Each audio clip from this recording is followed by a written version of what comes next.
32, verses 1 to 6. We jump to 17 to 18. I think this is Matthew 21, verses 12 to 17. The last one, 1 Samuel 15, verses 14 to 15. Exodus 32, verse 1 to 6. Now when the people saw that Moses delayed to come down from the mountain, the people assembled about Aaron and said to him, "Come, make us a God who will go before us. As for this Moses, the man who brought us up from the land of Egypt, we do not know what has become of him." Aaron said to them, "Tear off the gold rings which are in the ears of your wives, your sons, and your daughters, and bring them to me." Then all the people tore off the gold rings which were in their ears and brought them to Aaron. He took this from their hand and fashioned it with a graving tool and made it into a molten calf. And then said, "This is your God, O Israel, who brought you up from the land of Egypt." When Aaron saw this, he built an altar before it. And Aaron made a proclamation and said, "Tomorrow shall be a feast to the Lord." So the next day they rose early and offered burnt offerings and brought peace offerings. And the people sat down to eat and to drink and rose up to play. Verse 17 to 18. Now when Joshua heard the sound of the people as they shouted, he said to Moses, "There is a sound of war in the camp." But he said, "It is not the sound of the cry of triumph, nor is it the sound of the cry of defeat, but the sound of singing I hear." Amen. 1 Samuel 15, verse 14 to 15. Then what is all the bleating of sheep and goats and the lowing of cattle I hear? Samuel demanded. It's true that the army spared the breast of the sheep, goats and cattle, so admitted. But they are going to sacrifice them to the Lord your God. We have destroyed everything else. Amen. Matthew 22, verse 12 to 17. And he said to him, "Friend, how did you come in here without wearing clothes?" This time, Matthew 22, I think I lost it. 22. No, that's number 21. Matthew 21, verse 12 to 17. And Jesus entered the temple and drove out all those who were buying and selling in the temple, and overturned the tables of the money changers and the seats of those who were selling doves. And he said to them, "It is written, my house shall be called a house of prayer, but you are making it a robber's den." And the blind and the lame came to him in the temple, and he healed them. But when the chief priests and the scribes saw the wonderful things that he had done, and the children who were shouting in the temple, "Hosanna to the Son of David," they became indignant and said to him, "Do you hear what these children are saying?" And Jesus said to them, "Yes, have you never read, out of the mouth of infants and nursing babies, you have prepared praise for yourself." And he left them and went out in the city to Bethany and spent there a night. Haleluya, singahlala phasi bazalwane. Siyezwakala izigi zakhe, sewuya kuye emhlabeni. Imibuso yalomhlaba isikugcwalisile ngokubona ngaye. Siyezwakala izigi zakhe, sewuya kuye emhlabeni. Imibuso yalomhlaba isikugcwalisile ngolotshwe ngayo. Usemnyamo, usemnyamo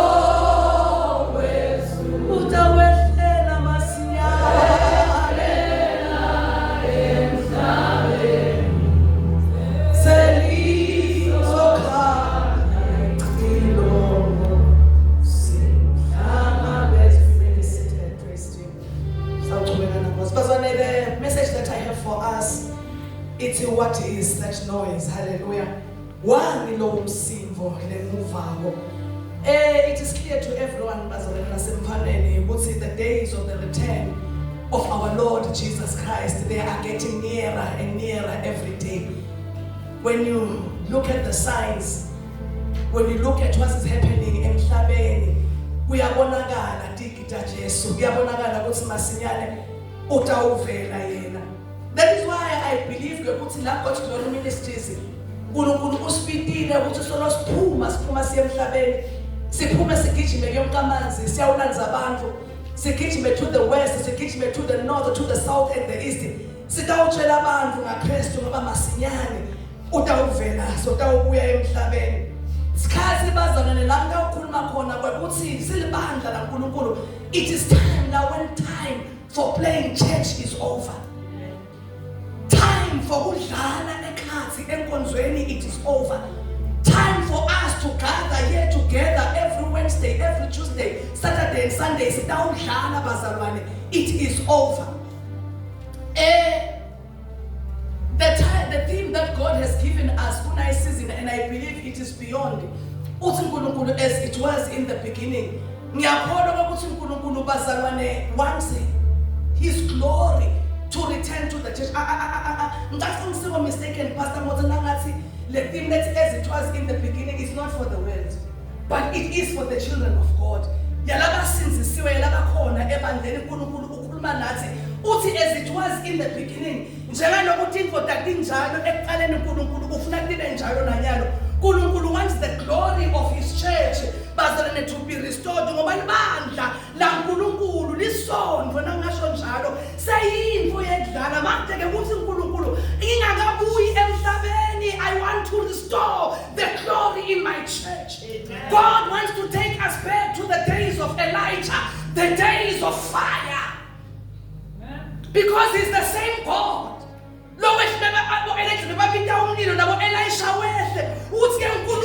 I want to take my church back to those former days when there was so much glory.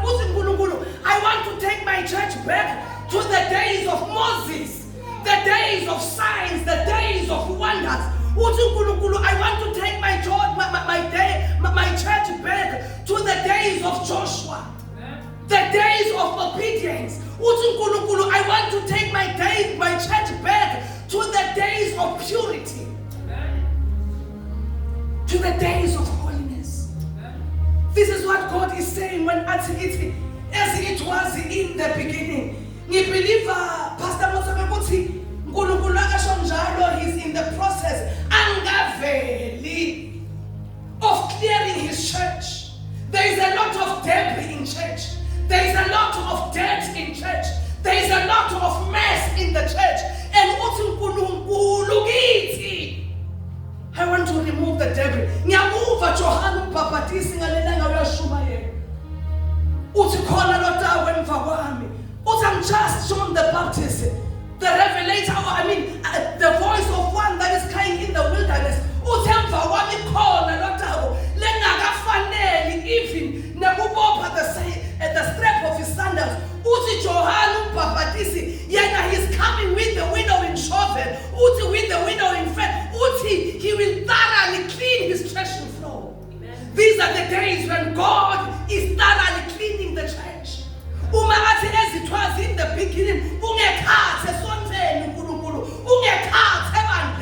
thoroughly cleaning the church.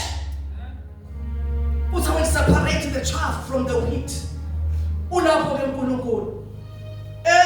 was listening to another man of God. The greatest tragedy about the church is they are able to cast out demons. But they cannot cast out worldliness that has crept into the church. That is where the church is filled with worldliness. The enemy, I said, is operating not outside but is within the church.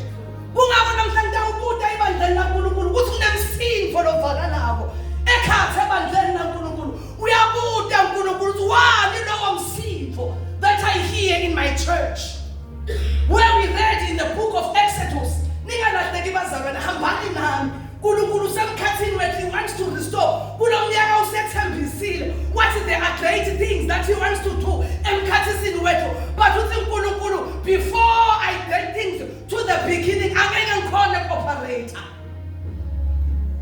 There are blessings that God wants to give us. Uthi but ngeke ngikhona kwehlisela ini. Ngani na kunemsindvo ekhathe ebandleni lami. Until I clear the church, the blessings shall not come, no matter how much we pray. The Bible lasifunze khona in the book of Exodus 32 likhuluma ngaMoses ahamba ayayitula enthabeni eSinai bana Joshua to receive the 10 commandments bayakhuluma naNkulunkulu. The Bible says they leave the children of Israel behind in the trusted hands of Aaron. Lathi uNkulunkulu, Aaron will be your mouthpiece, Moses. La ungakhona khona khuluma Aaron utawukhuluma. When I'm talking about the children of Israel, I'm speaking about libandla or a group of people chosen by God. Labambonile uNkulunkulu endathi mangaliso. Heaven naseGibhithe. Abafana nathi bambona uNkulunkulu first hand. Abakhulula kuFaro bavuleka landlela bobu Pastor Motsa phambi kwabo. Bawela boMiriam base bahlabela sibani lo njengawe Jehova phakathi kwaboNkulunkulu. Bayibona imali eyehla uNkulunkulu abondla. Naba ke abantu abashiya ngemuva Pastor Motsa. Moses ugibele enthabeni uyabathemba. Kwekusi laba bambonile uNkulunkulu bamvile. Uyahamba Moses in the trusted hands of Aaron. Liyasala ibandla laNkulunkulu. Uyakhuleka Moses naNkulunkulu. Look at what happens behind. Khuluma nabantu mina labangamathi uNkulunkulu. Labathi labantu Pastor Motsa neMoses inceke ihambile. Smart nekuthi ubheke ushiye sothana la. Sesithinga uNkulunkulu lesawumkhona. Aaron uyathatha wakha emacici, wakha a golden calf, umbeka imbika abantwana bakaIsrael. Uthi na uNkulunkulu wenu. The Bible labambonile uNkulunkulu engathi mangaliso. And the Bible says, nabalibona lenthole basuma abantwana bakaIsrael. They rose, they feasted, they ate, and they began to sing, and they danced. Right in the camp of the Almighty God. Right in the camp of the Almighty God. And the Bible says, the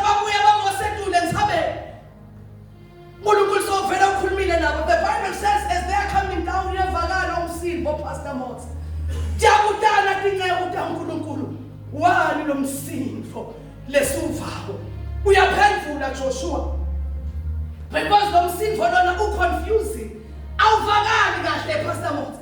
Is it a sound of war? Utwaka. Uthi Moses ngiyawuva lo msindvo. It's not a sound of victory. It's not a sound of what?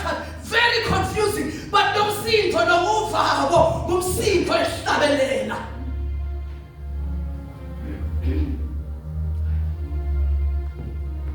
This is the same noise that has crept into the house of the Lord. Kunemsindvo ekhatsi endlini yaNkulunkulu. Kunehlabelela ekhatsi enkulu. But awuvakali nokuhlabelela ePastor Motsa. It's not to God. The dancing is not to God. The feasting is not to God. Kunemsindvo that has crept into the house of the Almighty God. Bayahlabelela abantwana bakaNkulunkulu, but not unto God. Bayakhonza abantwana bakaNkulunkulu, but not unto God. Uyabuta keNkulunkulu, ngiyaliva ngiyahlabela, but wani lo msindvo lengendela wona. Angathi whether ngiyavakala ukuthi ngikhuluma ngani Pastor Motsa. Praise him. UNkulunkulu ngiyabeva mana ngivakahle ukuhlabela kwami. Because Lokhlabela has been contaminated. Because Lokhlabela has been polluted. Lokhlabela is no longer about me. Nalokujayiva, the world has crept into it. Pastor Mabuza touched it on the other time, Pastor Motsa. As the world has crept into the things of the Lord. What's in shock Jayiva world? We dance for Tomoy. I read about it. When Nasenda Lenda Tomoy Sikita, Silanza, Emanda, Ebunyama to hear. Some of the dance styles just now, it is no longer about God, but the enemy has entered into our songs, the enemy has entered into our dancing, the enemy has entered even into our celebration. situation. Wani lo msindvo?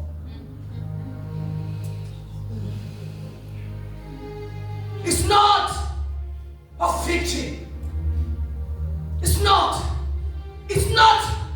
of battle, but kunemsindvo lokhona ebandleni laNkulunkulu lengifuna ukuthi something strange has entered into the house of the Lord, and until as a church siwukhiphe lo msindvo lokhona ebandleni laNkulunkulu bayakhona abantu ahlabelela nawungema ngaphandle Pastor Moss ekhayikithe ngwane park uma esenta bezisondla ukuthi you can take a chair uhlala lapha kamsima nguNelson alliance Nelson they are all singing but uNkulunkulu uyabuta wani lo msindvo lengibangela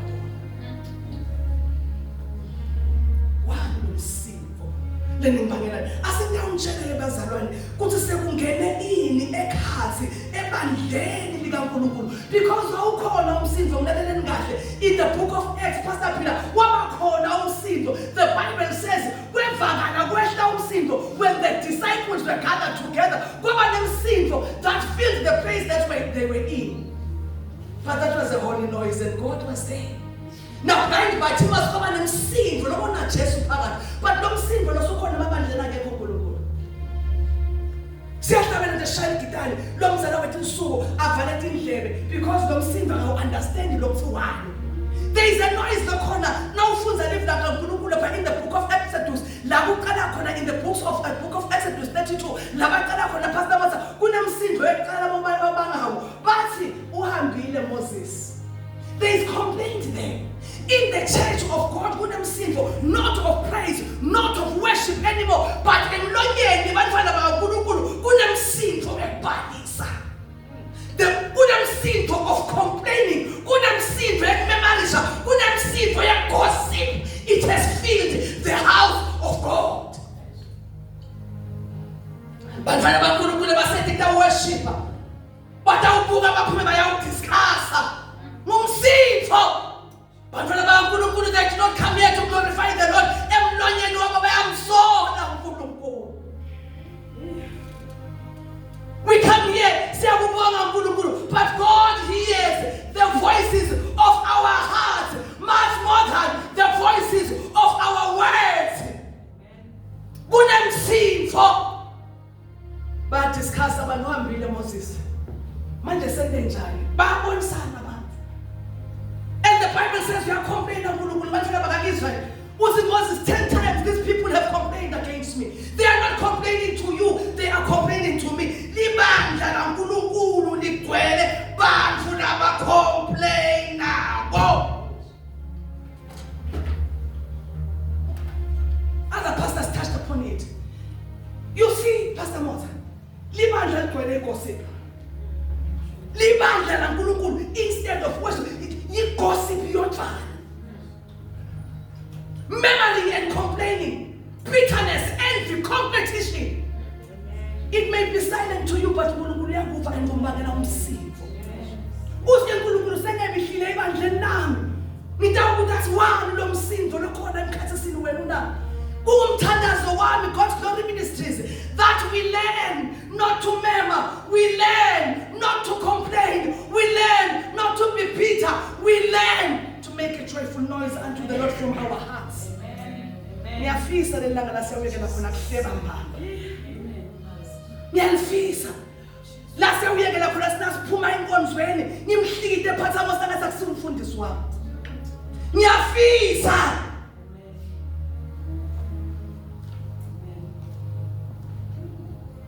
the noise of complaining has filled the house of the Lord. Ngifuna ukukhuluma nokuthi Pastor Mosa kunemsindo wedlala ekhathi esonfeni. We are playing church. The Bible there speaks about Moses na Aaron ekhaza jayiva. Bo Aaron namhla bayekele khona kulo. Ticebo netincawo kade uNkulunkulu kuyawudlala ekhathi esonfeni. They are playing church. I listened to someone, a testimony of someone, lo bekela sonfeni sohambile, angitshela ukuthi yena nakafuna yokudlala esonfeni. Bekadlala esonfeni lelithide uthi I knew ukuthi there ngawudlala nebafundisi, ngidlale nepraise team, sidlale ize iphuma inkonzo. They were singing, yes. The preaching of the word of the Lord was there, yes, but uthi sonke sasidlala. churches that I cannot dare try to go there because I. But we are now in the house of the Lord. La what you call la putting down shala. And the Lord is saying the days of playing church are over. Dinga uNkulunkulu boSamson. Dihamba demodila tingene ekhathe bandle. Kunemsindo welast. The noise of lust. It's in the house of the Lord. Umsindo wekhala. I listened to Shani Caesar. I remember Mama in a happy way. Uti, she used to go to church. Uti, she used to go to church and the mother would complain. Uti, why do you go to that church? Because you come back disobedient. You come back, you have not been changed. You have not been transformed. But we are so friend.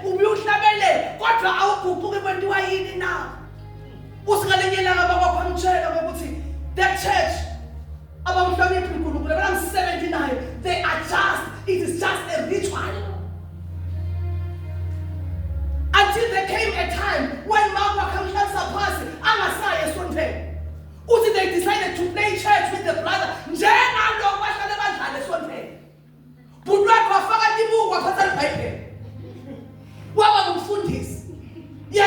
Talking about my congregation. Bakala badala njenganoma libandla laNkulunkulu ngezikhathi tamosi lasukuma la chayifa. And the Bible uthi ke Shani Caesar base bayadlala ke njengenjwayelo. Waqala kuthi kwathi in the name of Jesus. Then uthi began to jump around. Baba sesamthulisa, he began to jump around. Bakithi babayonanza make bakathi akasayekeli kudlala. Wathi make wakhe he's not playing this time. This time he's not playing. Amen.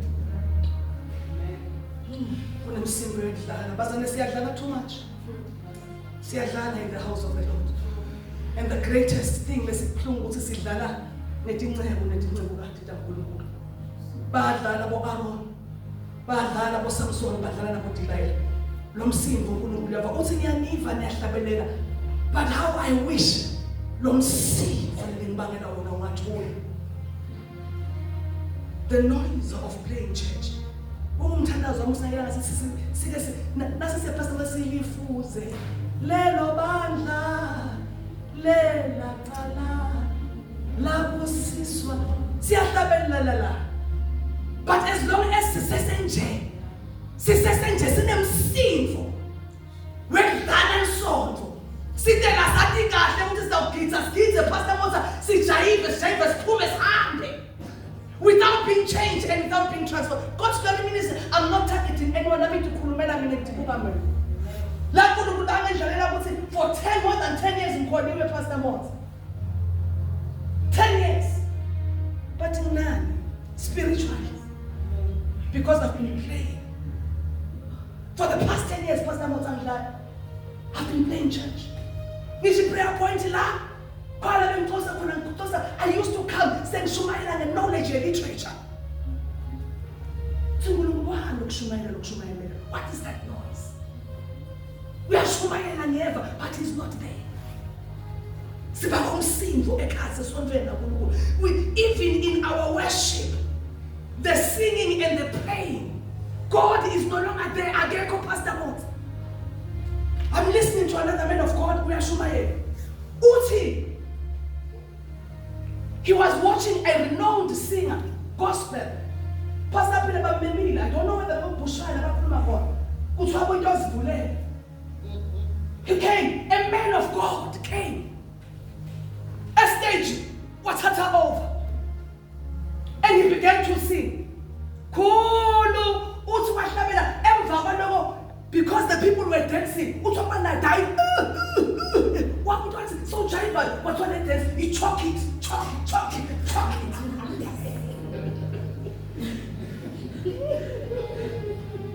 The devil has crept into our dance moves.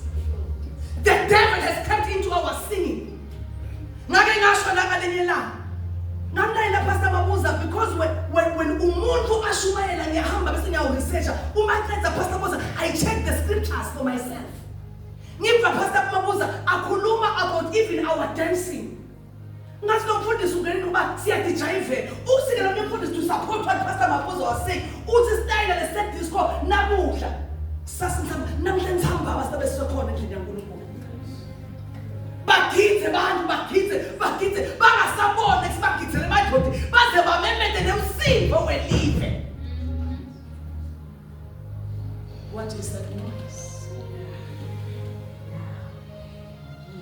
God wants to take us back to angathonzisa umuntu bazaleni bongiva ngicanive kahle ngiyancenga ngikhulumana nani ngoba nami nginetambitela lentikopa le Pastor Monza asakulelo sishonthini asathi siconzephi sifika kanti was summoning powers of as the devil. I am inside your house, inside the house of the Lord. Ngiyamchayivo wami nayemqulo wami, even your celebrations ngisekhathi kasi simandla kaNkulunkulu siyawuthihlola. As it was in the beginning, they rose up to sing, to dance. There is a lot of noise. God wants us to be pure again. Now we have to Pastor Mott. Pastor Ford is a way of go. Boy, in the general.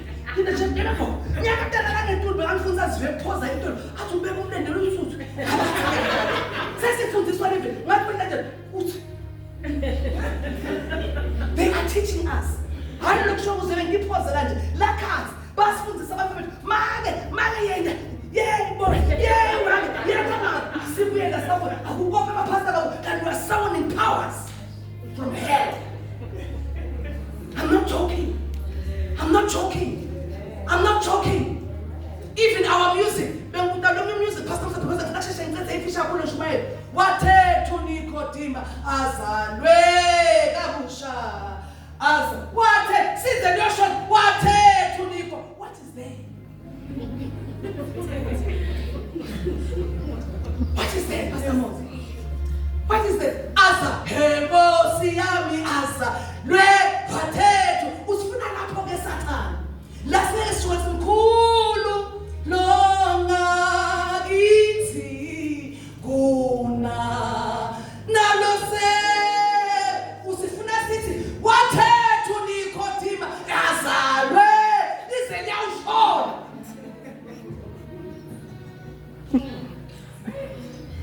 lizelyawushona.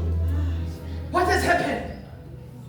Ngenile dawusilibatisa dawusiyengatisa Satan ngemsindo lokhona ekhaya ebandleni. Ngifuna ukuqhubeka nangisoul bazalwane ngifuna ukucetha masinyane nangisoul thuma uNkulunkulu go and destroy the Amalekites. Uyahamba so nakafika leo ushiyabo Agag, the best cattle, the best cows, the best sheep udanda ngokuyamlandzela. Inqebu yaNkulunkulu lokhonjwa uSimakathe uyambuda uNkulunkulu through someone uthi yini lo msindo nemuva emva kwakho na nabantu abakholwa kubala bathi emva kwabo kunemsindo wani lo msindo na abakashiyi tonke timvo bantu. There are things that bakhona natola with the habits are 7 uyasiva uNkulunkulu siyamemeda yeah but our habits are screaming louder than our worship because there are things that singathi aska nifuna kuhamba on gossip. I want to hammer on that one. Sikhona la siyamkhona bana sihleli sithi ho asachile dimo kunama boyfriend lesingakawashi habits lesingakawashi si worshipana to khona la le tifo uyahlabela nato nasilale thina tisathana utingenelisa kakhulu Pastor Motsa tiyangengeta uyahlabela but kusebemfana nami ngikhona ngoba uthi Pastor Mabuza ngiyamchaza njalo nje abantwana si Pastor Motsa ngicini yasathana ukuthi uyaphaka bese uyadiveta khona mase sibeka fakaza ngisase Michael's. I was a student today. I tell the fathers that in home before. I'm seeing her. I'm seeing her as a market. Young Kumbuda Abamba. Sasta Sla from 4. Labonaga and Kabish Uyega. No, I Satan. Sasa said, now fetching me. Ganjani. Ukonde netivo. Uswe netivo wakati yegeli. Dikona ndiyakulanze. But on the check behind you. What is that noise? noise madlozi ebandla, noise bafati bebandla, noise bantu abadala lokhu baphula inhliziyo. Ungene nabo nabantu worship nabo namuhla. Ngeke bazalwane uthi uNkulunkulu wani lo msimbo. Kunethilo pastor ukuthi sacrifices lesimnikela wona uNkulunkulu, they are worldly. Wakhulula ama-earrings. Kwathiwa kaNkulunkulu na agage nabo konke bekawunikela ukuthi these are the sacrifices of the Lord. Siyanikela silibandla but uNkulunkulu awufuna umnikelo wethu because we're evil.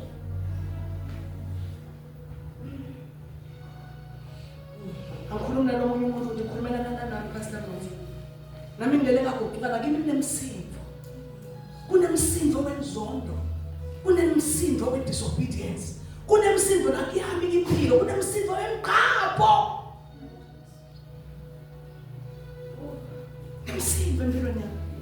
Nemsindo wenkani pastor Moses wenkani. Akungishayele pastor Shumayela sasuthi angifa. Ngithi ngeke pastor Moses cha pastor phila.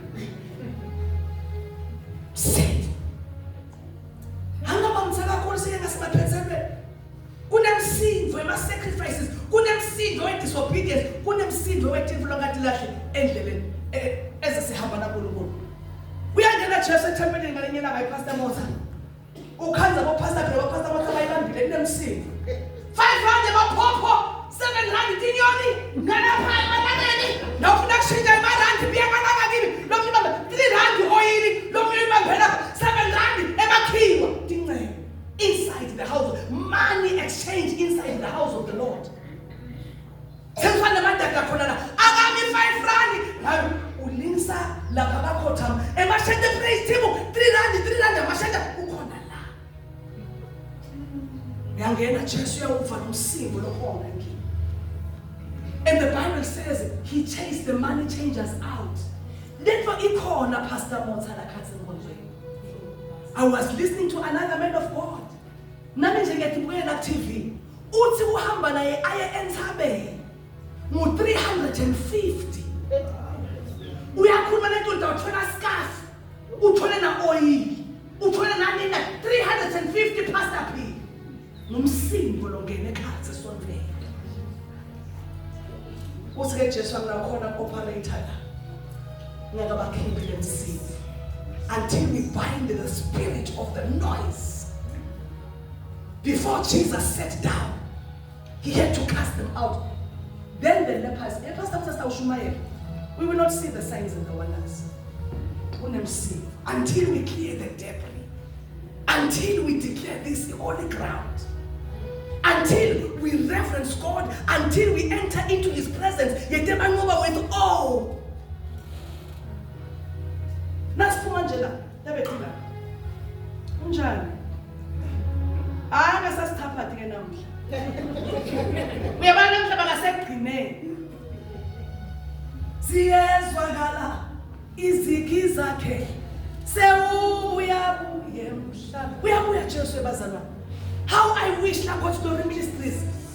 Ngoba ke umsindo for God to manifest the great and wonderful things. Nkulunkulu wants to level the ground. Nkulunkulu wants to sweep the floor. Nkulunkulu wants the noise. Uthulusi kuthu. Bayabudana abafunzi ngalenye ilanga bathi who's the greatest. I'm happy that brother Mduduzo utsinzile. Siyekela umsindo kaNkulunkulu siyabudana. Ngafika kucala nje nawe. Yinzala ne-anointing kunawe Pastor P. Bengibona nje namsengimzala ingivulele into singizala namabuze. Zala kuna Pastor P na. Yeah. Sina Pastor Motha nabo Pastor Ndaka sisibambile. Who is the umsindo lokhona ekhaya ebandleni? Umsindo wethu khundla. Who amongst